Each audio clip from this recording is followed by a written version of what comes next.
哇！我係咪去咗時光倒流70年嘅拍攝場地啊？依間酒店咁古色古香嘅？當然唔係啦，呢度係澳門嚟㗎。最近有親戚喺外國返咗嚟，佢好鍾意呢啲古色古香嘅懷舊風，所以佢訂咗呢一間酒店。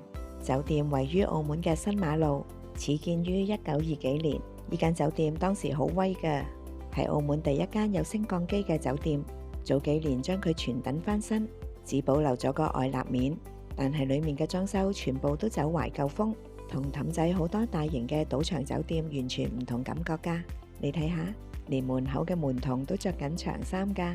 酒店大堂位於4樓，所以要搭 lift 上去辦理入住手續。個 lift 當然唔係100年前嗰個啦，但係你睇下個裝飾都保留咗嗰陣時嘅特點㗎。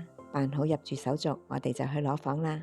哇，房間都好特別啦，面積雖然唔係好大，但係麻雀雖小，五臟俱全，用品同埋裝飾都相當精美。依間房一晚大概1000蚊左右。參觀完房間，我哋就上咗天台，嗰度有一個360度嘅觀景台，圍住酒店一周，可以睇到整個澳門半島，特別係舊區嘅外貌，係咪好特別呢？